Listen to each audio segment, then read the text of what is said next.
Kung nakaalinggat mo maayo sa mga pagbasa karon, parihas ra og gihisgutan. First reading, Salmo, second reading, pariho ra og gipanghisgutan hasta ang ebanghelyo. Parasan. Kabantay mo sa first reading, pariho jud og sugilanon sa ebanghelyo. Nang Salmo pod gahisgot gihapon og parasan. Mao nga sama sa naandan, 2 parts gihapon ni akong wali ron. First part pag hatag ninyo og idea aron makahulagway pud ta. Kay ug di ta kahibaw sa context sa ebanghelyo karon, di ka ka-appreciate, di ka katuhog sa mensahe ngayang ipaabot dinhi kanato.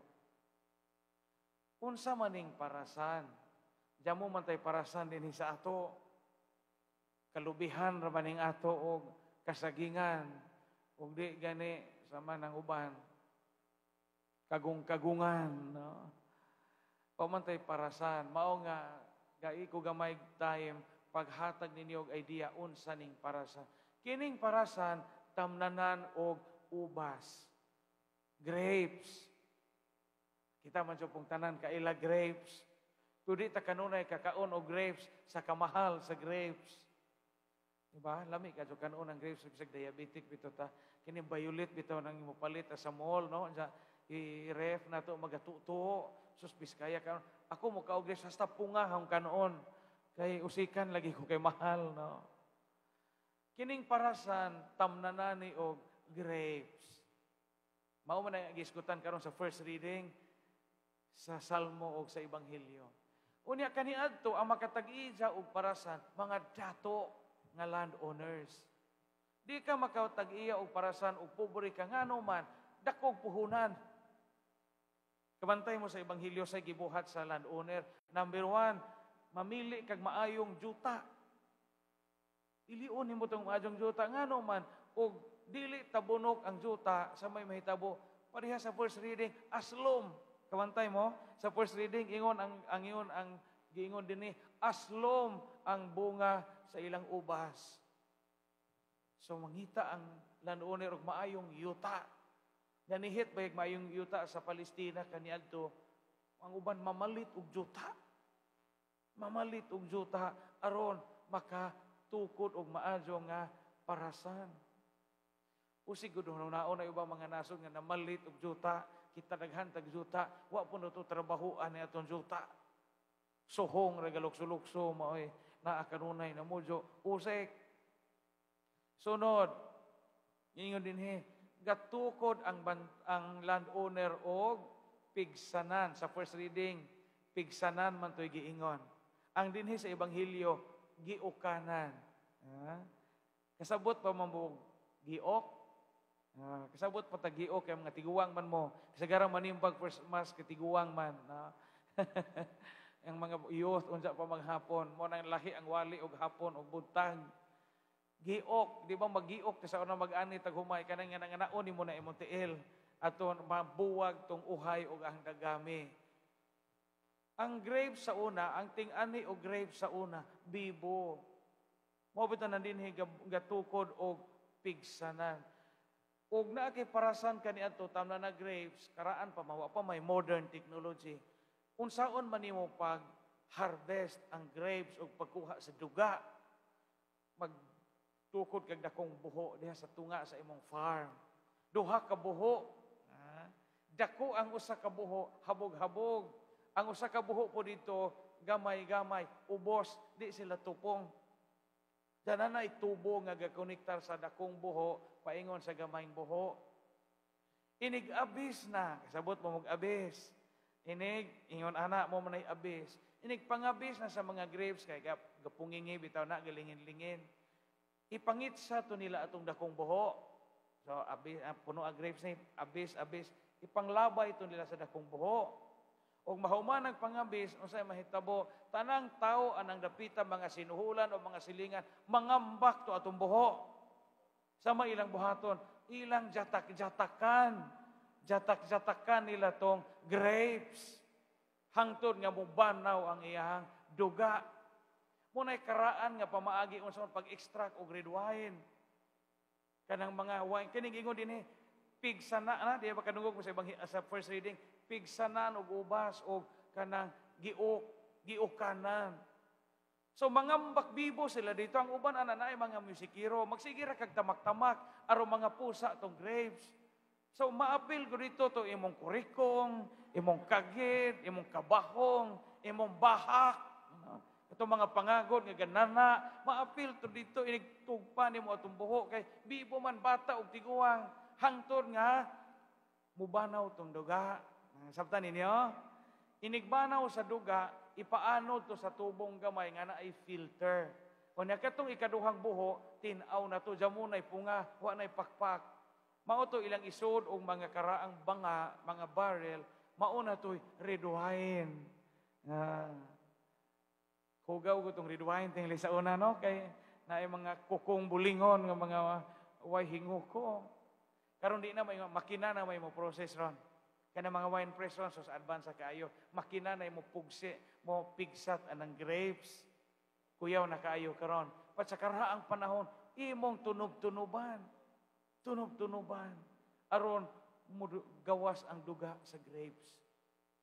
Mauni ang istorya karon. Naay dato nga tag-iza og parasan. Ladyo si Ja. Nganong nga man si Ja mo anha. Tinga kanoog kayang istorya ani naay dato nga tag-iyag parasan o Ja ting ani na no, ting harvest na sa grapes. Paghuman gapada si Jag mga ulipon. Gapada si Ja og mokulikta sa iyang bahin. Gipamatay man sa mga saop. Iya Jag buang man ang tawhanan gipamatay man ang mga sakop nga muhatag man ta sila bahin hog ako ko'y tag-isa isa kini hong anak kong ipada. Gipadahan ni Jag isang anak laki samot ilang gipuspusan. Ingon siya diarag tag-isa mao ni mosunod tag-isa patjon tani. Tingali unang pangutana mong nganong wa man po siya antay mo unay adto. Anong day siya mo adto? Ingana ang mga dato kani adto dito sa Palestina. Aron safe ang ilang kinabuhi, di sila mupujo dito ngano man unstable man ang peace and order situation kani adto. Anytime naigira nga moabot. Mga dato dito ladyo og gipuy-an. Muna mo padara sila mga piniyalan. Nasabtan ninyo ang ebanghelyo. Di sila mupujo diha kay wa man sila stability. Way siguro ugma magira na pud laka mo layas na pud may adto sila sa mga lugar nga malinawon. Naaran sila ipada. Karon gitapos na Hesus ang sambingay nga sultihan mo kung di mo productive kuhaon ang gingharian sa Dios ug ihatag og lain. Duha ka pamalandong ang ato karon nga isgutan sa ebanghelyo karon. Primero gipiyalan tas Ginoo. Muna inindot na itong hunahon. Kining parasan dinhi nga gipiyal sa landowner ngadto sa mga saop. Ang landowner ay kagahulagway man sa Dios. Kita tong mga saop nga gipiyalan sa parasan. Gipiyalan da ita sa Ginoo.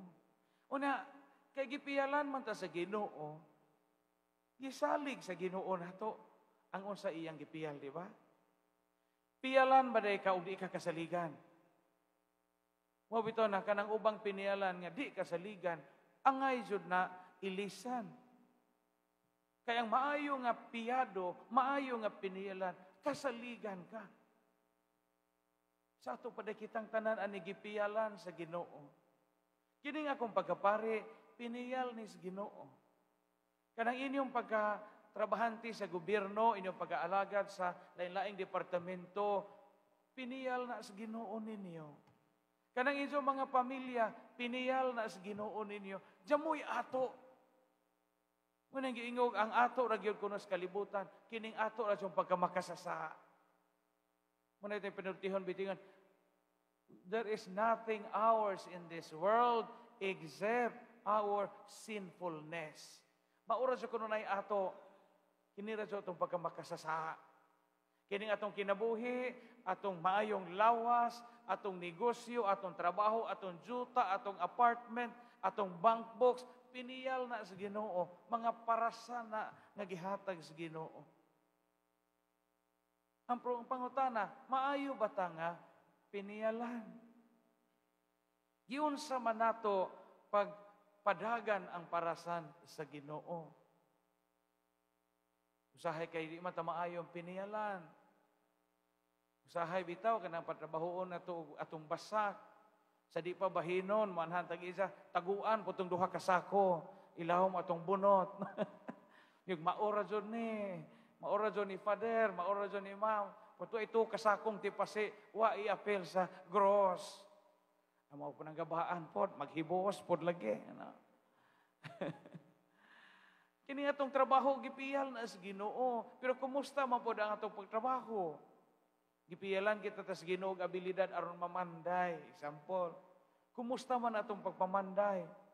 Basig ini kahapon mga samad atong paa kay nanuksok putag lansang numero 4 ug numero 5 atong bulsa kay ato pong dapat ini taod na to sa atong landahan. Ha? Kita nangalagad sa opisina, o ba kata mangawat og bond paper? Ha? O ba kata mamaligya og gasolina o krudo? Piniyal ra in taon ning ato. Ija jud ni sa Ginoo. Unya kay piniyalan man di ay ta sa Ginoo maday ni tanan kay parasan man is Ginoo. Kabantay mo sa ebanghelyo nangadyo ang landowner og bahin. Nangadyo bahin.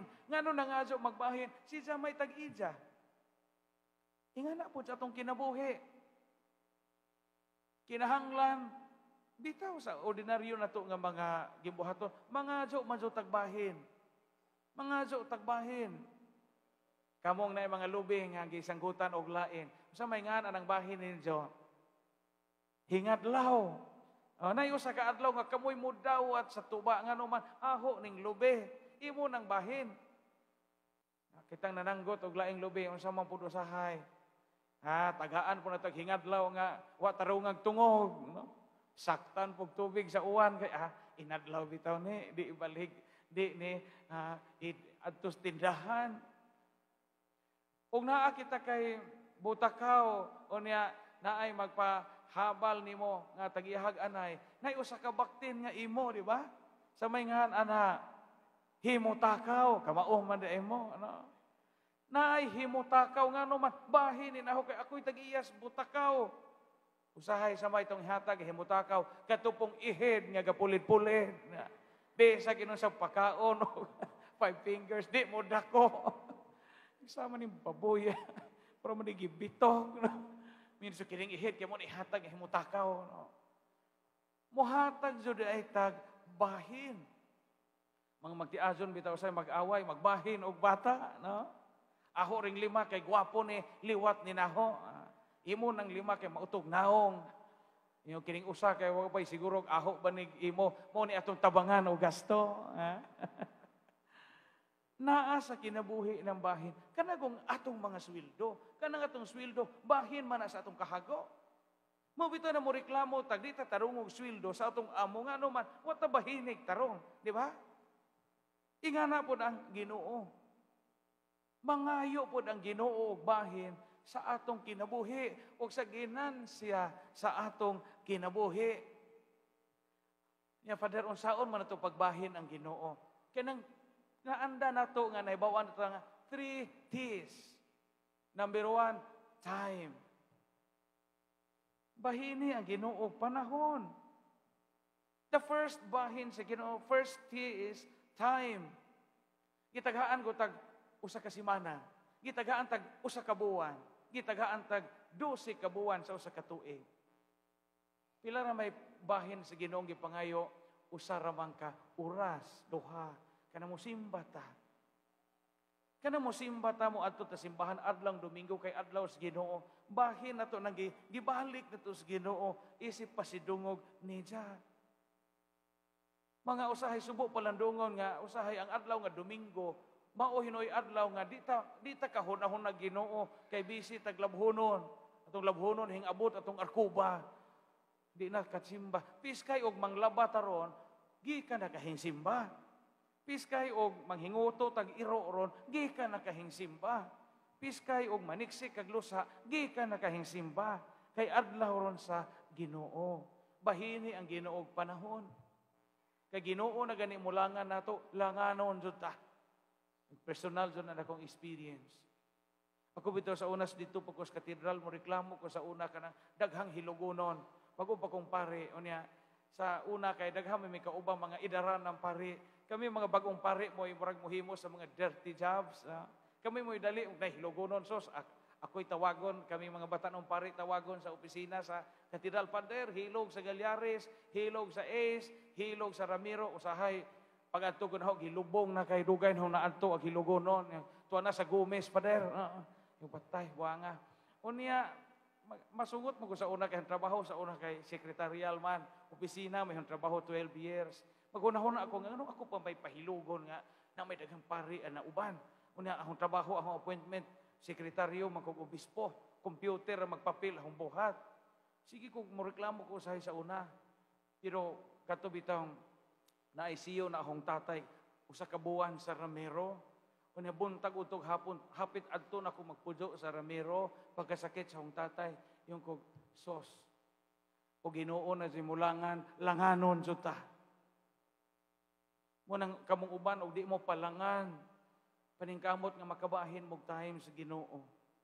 Sunod nga ti talent. Kita-kitagaan tas Ginoo lain-laing abilidad. Ipamahi na. Ug maadyo kang mukanta tudlo ito mga jabag. Bisag ito mga jabag, mga sintonado, mga jabag, bisag mangluwa, mangulihad, tudlo ito. O kamao kag music, pamahin. O bright ka, panudlo sa imong nagatunan. Aron ka makabahin sa abilidad nga gihatag sa Ginoo. Mao bitaw nga namiyog, maadyo lagi na siya nga musician, maadyo lagi na siya nga composer, maadyo lagi na siya nga magbabalak. Lahi ng question nga maadyo o naabay iyang gitudloan.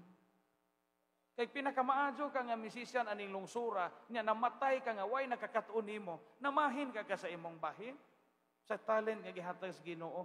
Piskay og maayo ka nga writer, unya sa pagkatiguang nimo, daghang writers ang nakakatuon nimo. Namahin ka. Pero di ka gustong mobahin kay ikaw ray gustong makaangkon ang tituluha nga the best musician sa lungsod or the best composer sa lungsod. Diyamoy nakakatuon nimo sa 80 anyos nimong edad, posibleng wa ka mamahin. Wa ka mo paambit sa imong talent. Di ba? Pero kamo maazo mangluto, tudluin na iso binajig luto. Aron yung sila na mga wa na ta, mga matay na ta, sila na po'y muluto. Sa pagtudlo na itong luto nila, taguan man po na itong atong isda, kay hadlok man po tagsawag binaji. Katong tulingan, buliton po scotch tape, no? Kinada, bagaang scotch tape, isod pa dyan atong ilaw, atong kaban, no? Gasagol na itong imong kamison, o tulingan, kay di makitaan sa imong binaji. Asa may bahin, ana. Asa may bahin, ana. Ikatulong ti treasure. Of course, time, talent, and treasure. Mo yung manauban nga, Father, pobre man ko. Samay akong ikapaambit. Di na rason. O mo paambit ta, sigon sa atong capacity. Sigon sa atong capacity. Mo bitaw nga naipanaltihon nga giingon, if you have nothing to share, if you have nothing to give, give at least your smile. Ug jamo kay kahatag kay ito no, pahiyumi o piskay. Jamo pa kay ikatuno, bugat pa po imong naong asa na matapunita ani, no. Ingani ang bahin nga gikinahanglan sa Ginoo, time, talent, and treasure. Kanang imong hinaguan di jud na kay para nimo kay piniyal na sa Ginoo. Paningkamot nga makapalipay ka sa ubang mga tao. Paningkamot nga makapabuhi ka sa uban. Paningkamot nga makapakaon ka sa uban. Paningkamot nga makapaaskil ka sa ubang mga tao. Kay maunay bahin nga ihatag sa Ginoo. Ang Ginoo gapiyal na to og mga responsibilidad. Mao nga nai kahigayunan nga makasilbi ta sa gobyerno, makasilbi ta sa simbahan, mga pagpiyal na sa Ginoo na to, adyaw balibari. Kaya po mo karon usa sa mga problema sa modernong kapanahunan, labi na sa simbahan, hinggawas ni sa synod, ongoing synod nato sa diocese, gakahilis ni mga batanon nga musuod sa mga kalihukan simbahan. Wa nay hilig ni mga bagong tubo mahimong katikista. Wa nay hilig ni mga bagong tubo mahimong leminister. Diyan muna tayo sungko. Unya, nakatiguang gud ta.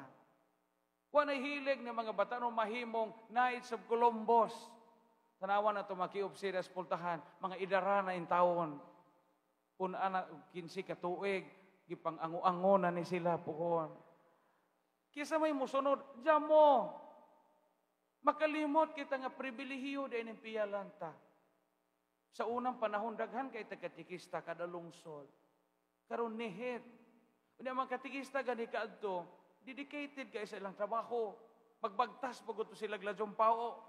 Unya si ila panggasto tanan, sila mo palit og chok, sila mo palit tanan mga kanang visual aids sa una jamo pa man ang mga PowerPoint ron, mga projector, LCD jamo pa na kato pa jung Manila paper nga suwat-suwat, pakli-pakli akong pitag kahoy nga nay lambo ani ning pakli magisi po kay hinsabod atong ngilit sa nay lambo nga na sa una uwan og init.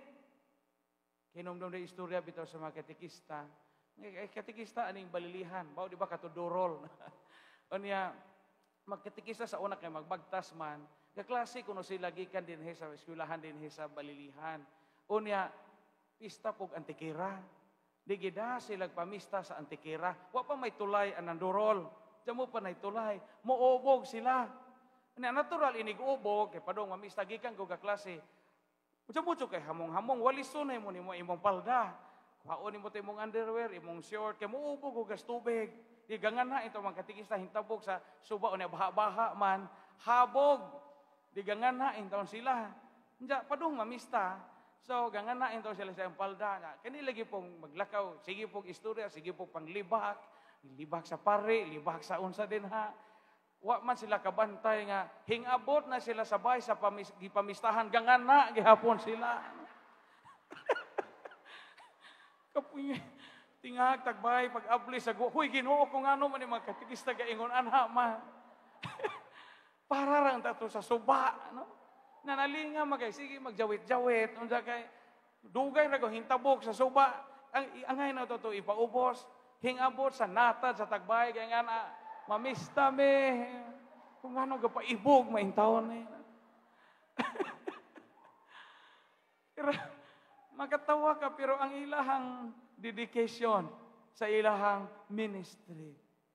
Mga igsoon, kitang tanan gipiyalan sa Dios. Ayaw usiki ang pagkapiniyalan. Kung kitang tanan kapiniyalan, di man day ato ning tanan nga atong napahimuslan, bahini ang Ginoo. O dihang dapita, magatuman kita sa ato nga misyon ini kinabuhia. Praise the Lord! Atong hatagan na Ginoo sa masipang pagpag.